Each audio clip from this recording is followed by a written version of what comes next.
Welcome to the Book Binge. I'm your host, King Crusoe. You can call me KC. And in 2025, I got through somehow 5 Wheel of Time books, and altogether that made up an entire fifth, maybe even like a quarter of my reading year this year.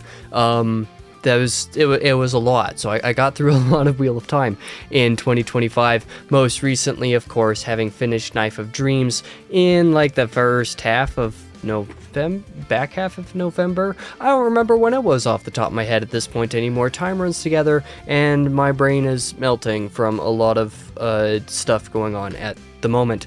But yeah, today we're going to be reviewing the 11th book and final entry in the Wheel of Time from Mr. Robert Jordan, being Knife of Dreams. I have now, like I said, completed Robert Jordan's output within the series. Looking forward to seeing what Brandon Sanderson's has to offer.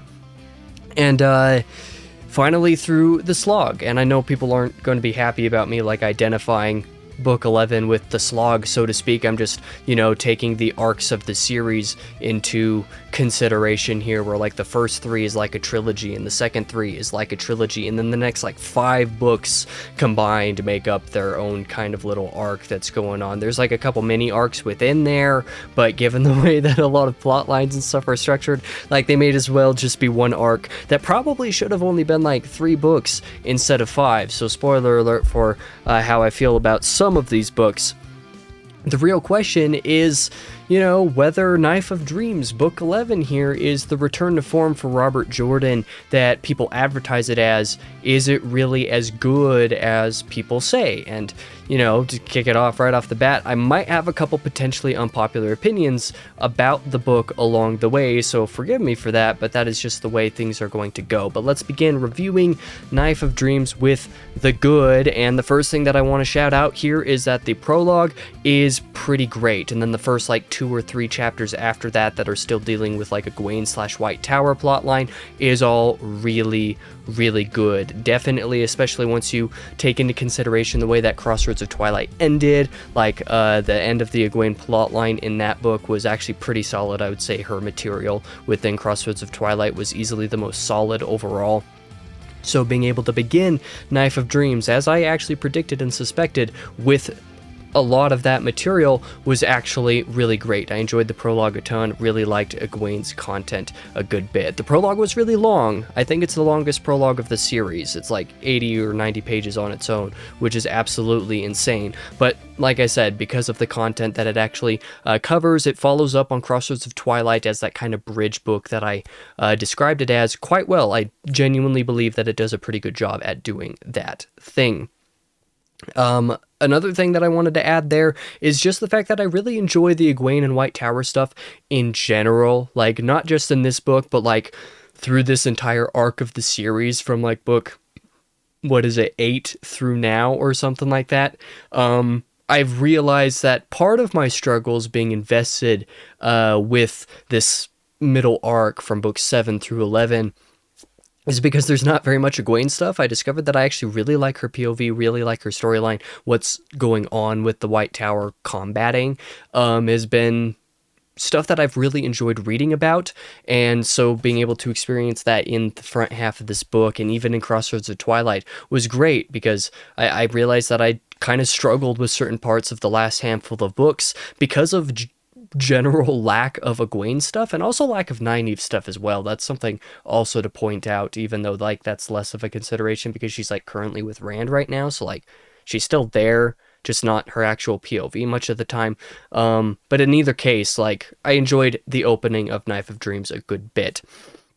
Another thing that I really enjoyed, something else that I gotta add as well, is Egwene has another chapter closer to the back half of the book, if I'm not mistaken, and that chapter is stupendous. It's actually really great, despite some of the content stuff being a little bit more out there and not making a ton of sense, but generally just her POV and her attitude regarding her situation as it is in this book, really well handled. I'd actually like it a lot.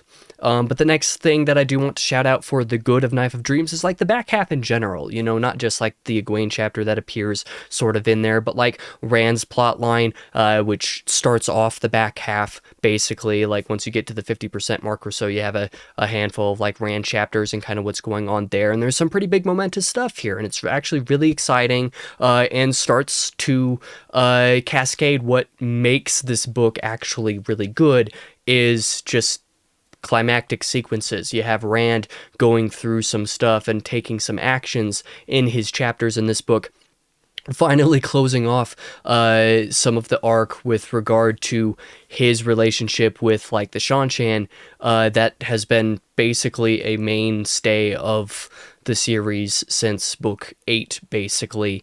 And so like finally closing off a little bit of that in a substantial way was really great. So Rand's plotline does really good stuff there.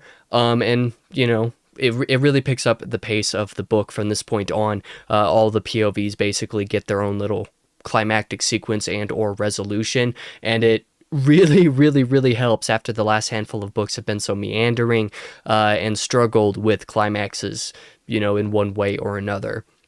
It just brings the natives and the Shan-Shan closer together for the last battle, as we've been like trying to do for a handful of books, which leads into what is going to be the last arc of the series, hopefully pretty well. I think that that is the case. But on the topic of more general climactic sequences, it's not just Rand stuff in the back half of the book that is really good. Every single major plotline has some manner of climax and resolution going into the final arc of the series, where what they've been doing for the last anywhere from like 2 or 3 to the last 5 books, in some cases, is like finally closed off. Like you have a place where it's like, okay, this plot line, after existing in the way it has existed in the series for far too long, is finally over. And like that's really great. It is amazing to actually get to experience some of these things close off. It is wonderful, such a breath of fresh air, and as a result, it's understandable why this book is considered to be basically a return to form for Robert Jordan, because he finally closed one of these books in a way that a book should close, for the first time in like 4 or 5 books, depending on how you count things. And that like really, really helped. But that's going to take us into the bad, which is that like most of the rest of the book I actually kind of struggled with from one degree or another. You know, like there's the front half of the book post prologue, which is honestly just not great. I actually really struggled with a lot of the first half of the book, with more of the book just the series turning its gears repeatedly, doing the same stuff that has been going on for the last 2 books. In the case of like Perrin's plotline, Elaine's plotline, even Matt's plotline to a degree, I just really struggled to get through all of this stuff because it just continued to meander through what we've been doing already for like 2 entire books. It's like, okay, can we just get a move on already, please? And I don't think we needed the entire first half of this book to set up where a couple of those plot lines, Matt's and Elaine's in particular, to actually put them where they needed to be for the climax. Like, I just think that they should have already been there like a book or 2 ago, depending on the plot line. And like Perrin's plot line should have,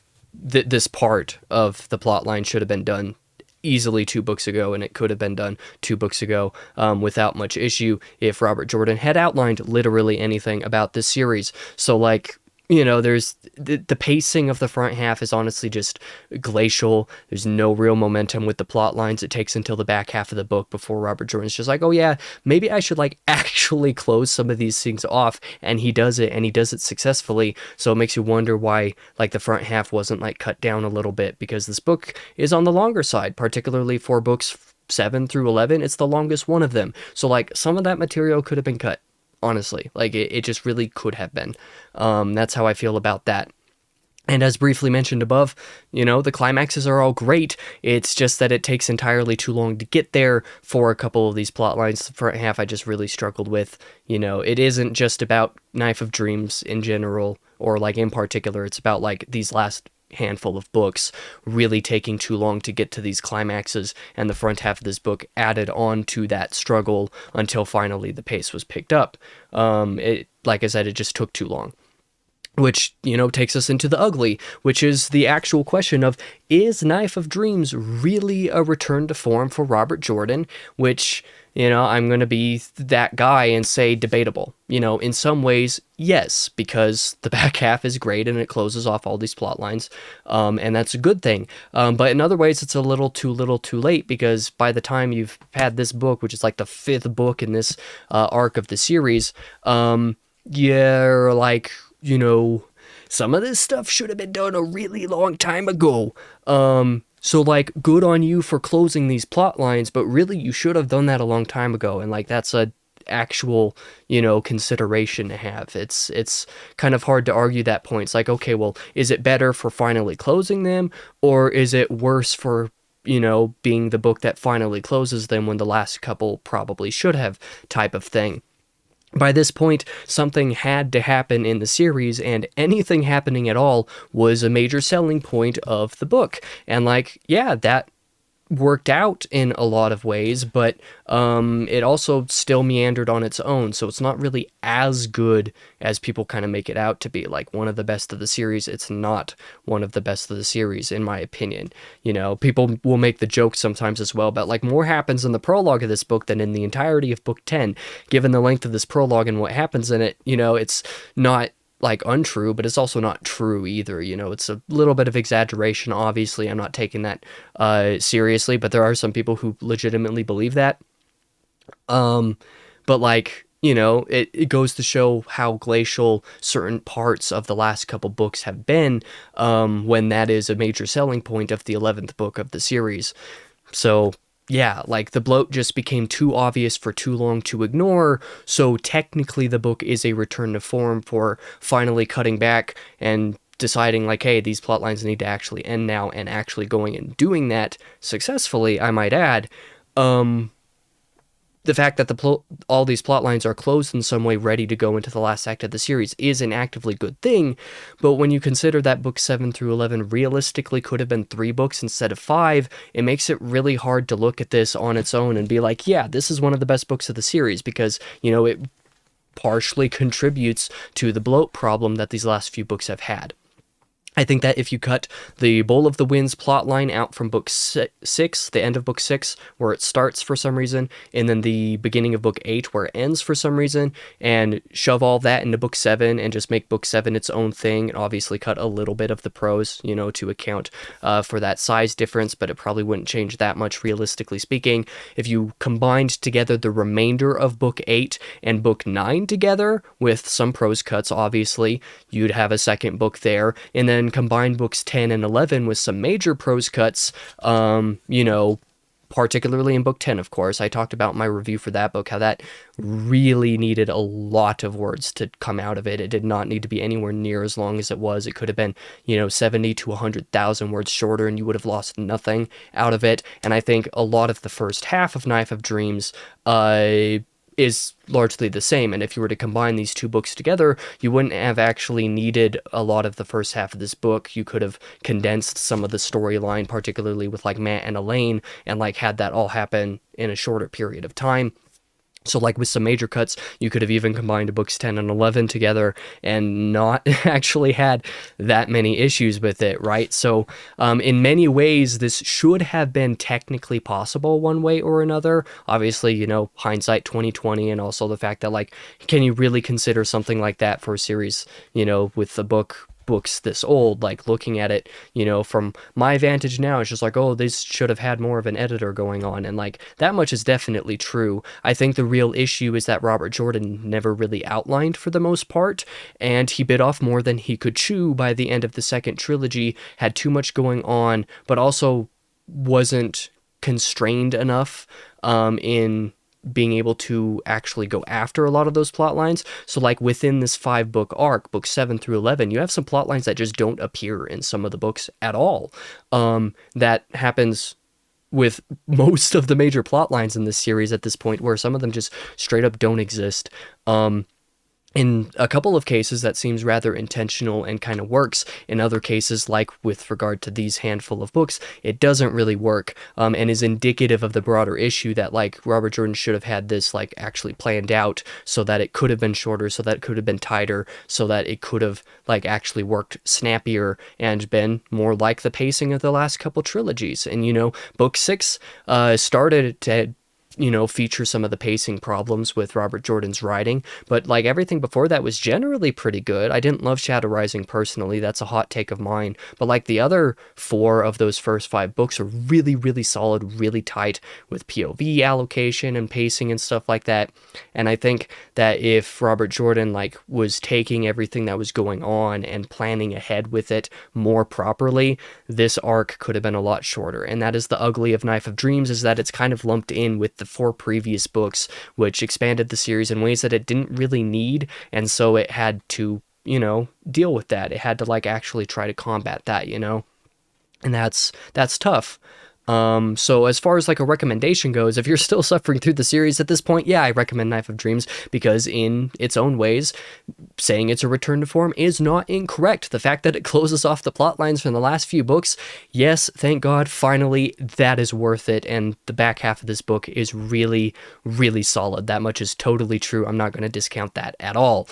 But a little bit more realistically, if you're struggling a lot with the series in books 9 and 10 and man, I don't know how much more of this I can do. I'm going to be that guy and say there's parts of Knife of Dreams that you could read summaries from the fandom for. If you read the prologue and the first few chapters, you could go through the summaries on fandom, for example, for the rest of the first half of the book, basically until Rand's POV starts, and you wouldn't be missing much with those particular plot lines in that portion of the book, and then just return to the book and get from that point to the end, because it's actually great from that point on. But that's going to be something that people are probably going to argue with me about and not be happy about me saying, but it's that's the recommendation for this book. If you're still really struggling, this book is worth getting through, but the first half is a little tough. So if you need help getting through the first half, I would not blame you for needing help to get through the first half.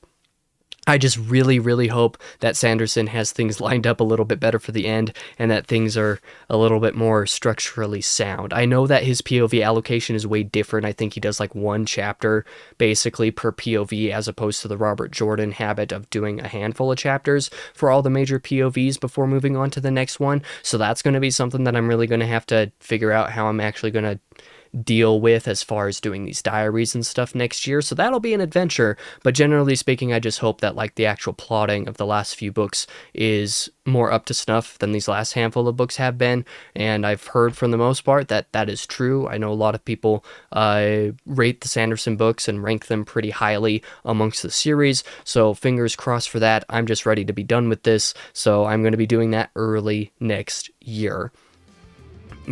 So yeah, that is where I fall with Knife of Dreams. Is it a return to form for the series?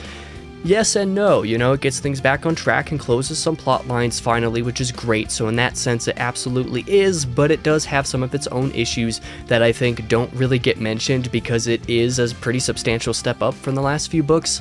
So fair enough. I can understand why it is considered to be a return to form, but I also think that it does have some of its own issues. So yeah, that's kind of rough.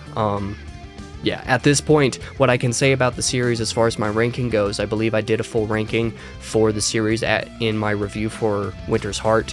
And then if you stick Crossroads of Twilight just above Winter's Heart, wherever it is in the ranking at that point, that's where my ranking is here.